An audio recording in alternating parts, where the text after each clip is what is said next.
Assalamu alaikum. You're watching Front Page on Bowl.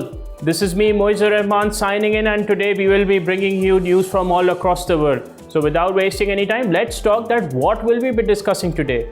Firstly, we'll discuss that the Permanent Court of Arbitration in The Hague has delivered a landmark judgment over the Indus Water Treaty. Next up, Donald Trump's latest wave of global tariffs, and in the end, Bitcoin at a new all-time high of $120,000. And we will be ending our program by talking about how the Kurdish Rebels have laid down their arms, plus much more news and analysis that you won't find anywhere else. So let's get started. Let's talk about the landmark judgment that has been delivered over the Indus Water Treaty. And let us tell you that the Permanent Court of Arbitration in The Hague has delivered a landmark judgment that essentially exposes India's illegal suspension of the Indus Water Treaty as a violation of the international law. Let's break down what is actually happening over here. The PCA ruled that it has a continuing responsibility to advance its proceedings in a timely, fair and an efficient manner.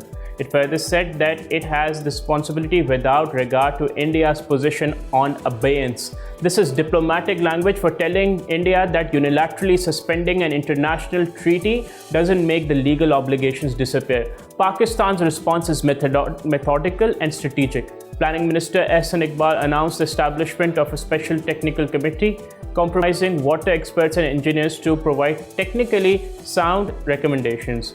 This isn't emotional rhetoric, it's evidence-based policy formation involving all four provinces. Here's what makes India's position particularly problematic. The Indus Water Treaty has no provision for unilateral suspension. Article 12 explicitly states that termination requires a mutual ratified new agreement. India is also violating the Vienna Convention on the Law of Treaties, which only allows suspension under specific circumstances, none of which apply over here. India's justification for the suspension: they blame Pakistan for an April 22nd attack in Indian-occupied Kashmir that killed 26 people. Pakistan denied involvement, but India has used this pretext to suspend a treaty that guarantees water access for 80% of Pakistan's farms. The timing is telling. This comes as India plans to construct 60 dams on the Chenab River alone, potentially reducing Pakistan's water flow by 10 to 15% once operational. This is an act of war, and during lean seasons, the Chenab's flow is already reduced by 7 to 10% due to the existing Indian projects. The PCA judgment represents more than a legal victory. It's international recognition that India's behavior threatens global peace and water sharing conventions. With 153 countries sharing 286 transboundary rivers and 592 aquifer basins worldwide, India's precedent of unilateral treaty suspension poses an existential threat to international water cooperation. The dispute centers on design features of hydroelectric projects. India argues it needs design changes for sediment flushing, but Pakistan correctly insists that these must conform to Annexure D of the Indus Water Treaty, which outlines permissible features for run-of-the-river projects. India is essentially trying to circumvent treaty obligations while claiming environmental concerns, despite the fact that it has destroyed 70 acres of conifer forest for the Ratle project. Pakistan's measured response, forming technical committees seeking international legal remedies and developing comprehensive national policy, contrasts sharply with India's unilateral aggression. The PCA judgment validates Pakistan's position that international law matters, even when dealing with a neighbor that increasingly operates outside legal frameworks, and India has done that illegally. And this water dispute isn't just about rivers. It is about whether international treaties mean anything when one party decides to simply ignore them. Pakistan's approach, on the other hand, shows that there are alternatives to India's pattern of escalation and legal violations. We'll continue monitoring this developing story. Pakistan's technical committee begins its work and international legal proceedings advance, because this is a very important topic. And as we say, what India has done with regards to the Indus Water Treaty, it's no less than an act of war, and India must be held accountable for what it has been doing and for carrying on its merry way of actually creating a false hegemony over the South Asia. And it is about time that the world tells India to remain in its limits and honor the international agreements. So now, after discussing this topic, let's talk about that after 40 years, the PKK has begun disarmament. Let's begin with a major development out of the Middle East, where the Kurdistan Workers' Party, or the PKK, has finally begun its long-awaited disarmament, signaling the end to a violent 40-year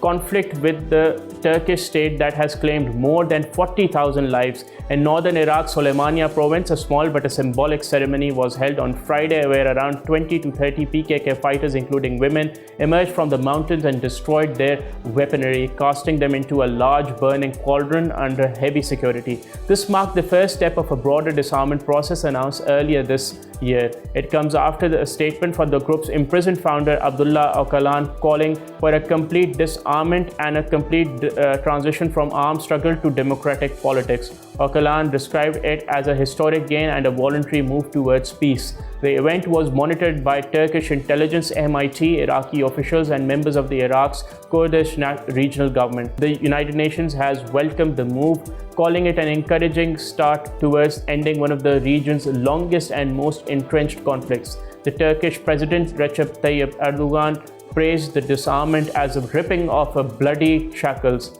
that had burdened the nation. In a statement posted on social media, Recep Tayyip Erdogan expressed hope for a lasting peace both in Turkey and across the region. Erdogan also said that the country had turned a new page in history. For decades, the PKK has been designated a terrorist organization by Turkey, the United States, and the European Union. The conflict has not only devastated parts of southeastern Turkey, but also drawn in Iraq, Syria, and Iran, where PKK-linked groups have operated. While Friday's event is just the first phase, further disarmament is expected to unfold with time and throughout the summer in coordination with the countries like Turkey, Iraq, and the Kurdish regional government. After decades of bloodshed, the PKK's disarmament marks a rare opportunity for reconciliation in a region scarred by insurgency and mistrust. If handled with care, this could be the beginning of a new chapter, one where dialogue replaces destruction. We will continue to discuss that, but now let's talk about the American President Donald Trump, who continues to be on a tariff blitz, and it has sparked global alarm as the allies have started rethinking their ties with the United States. And let's talk about a global economic shift in the real time as the American President Donald Trump prepares to impose blanket tariffs of up to 35% on dozens of countries, triggering backlash, market jitters, and the slow unraveling of America's role in the global trade order. On Thursday, Donald Trump announced 35% tariffs on the Canadian imports effective on the 1st of August. These were followed by 30% tariffs on Mexico and the European Union, and as high as 50% on Brazil, with more than 20 other countries including Japan, South Korea, Thailand, and Bangladesh also in the crosshairs. Despite a 250-point drop on the Dow Jones, Donald Trump has remained defiant. Speaking online on his social media platform, he insisted inflation concerns were overblown and claimed that the tariffs would bring manufacturing back and defend the American jobs. But not everyone is convinced, especially America's closest allies. The Canadian Prime Minister Mark Carney responded cautiously but firmly, saying that Canada would defend its national interest while continuing talks. The European Union President Ursula von der Leyen pledged retaliation by early August, while also accelerating efforts to redraw the global trade map without the United States. At a press conference with the Indonesian President, von der Leyen said that when economic uncertainty meets geopolitical volatility, partners like us must come closer together. In short, Donald Trump's trade war is pushing America's allies into each other's arms and isolating the United States itself. Since Donald Trump reignited tariff threats in February, the European Union has moved quickly to deepen trade ties with India, Vietnam, Australia, and even post-Brexit Britain. Proposals are even being floated for a new rules-based trading system that excludes both the United States and China. Trade experts say that Donald Trump is using weaponized uncertainty to squeeze concessions, but he may be overplaying his hand. Instead of bending, nations are beginning to organize and coordinate retaliation, with some officials warning that this could be the start of a united front against American trade coercion. Donald Trump's tariff blitz may win headlines at home with his protectionist base, but it is pushing America's allies away and encouraging the world to trade without the United States. The long-term cost? The United States may no longer sit at the center of global commerce, and emerging powers like China could replace it in that role. this is obviously very, very interesting that with Donald Trump continuing on his merry way, the world might actually lose their patience with the United States, and this might actually lead to some untraditional alliances being made. So we will continue to discuss this as these tariffs are actually having a grappling effect and a snowball effect on the entire world's economy, and obviously we are included in that. So with that, let's go to Bitcoin, which has smashed past $120,000 as Donald Trump has embraced crypto. Let's discuss a major development in global finance. Bitcoin has just crossed the $120,000 mark for the first time in its history, as investor optimism around regulatory reform and political backing has fueled the world's largest cryptocurrency to new heights. The surge comes as the United States House of Representatives kicks off debates this week on a series of bills aimed at setting clear rules for the digital asset industry, which has been a long-standing demand from crypto investors and companies alike. And at the center of the political momentum, President Donald Trump, who has rebranded himself as the crypto president, openly calling for pro-crypto regulations and dismantling older frameworks that he claims are stifling innovation. Market analyst Tony Sycamore of the IG has said that it's riding a number of tailwinds: institutional demand, investor confidence, and strong support from Trump. It looks like $125,000 is clearly in sight. Bitcoin is up by 29% this year, with much of the recent momentum concentrated over the past 6 to 7 days. The rally has sparked a broader surge across the entire crypto market, with Ethereum, Solana, and altcoins also posting double-digit gains. Even amid Donald Trump's escalating tariff war, the appetite for risk in the crypto space seems undeterred. If anything, investors are now looking at digital assets as a hedge against the broader macroeconomic uncertainty.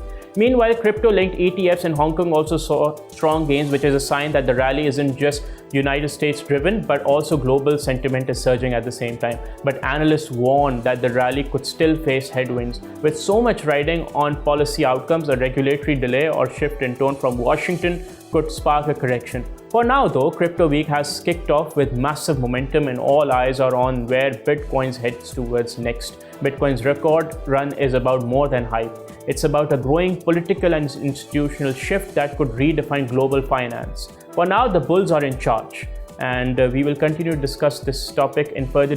Crypto is now an emerging commodity, and people from all across the world are interested in investing in it, and the number of investors are growing with each passing day. Pakistan is also making headways into this crypto market and at a fast pace. So we will continue to discuss this crypto front, as well as Donald Trump's tariff blitz, and also regional and geopolitical updates from all across the world. We will be signing off from today's show. I hope that you had a wonderful time, and we wish you a good day ahead. Take care of yourself, and do share your feedback on both social media handles. This is me, Moiz Rahman, signing off. Thank you, and Allah Hafiz.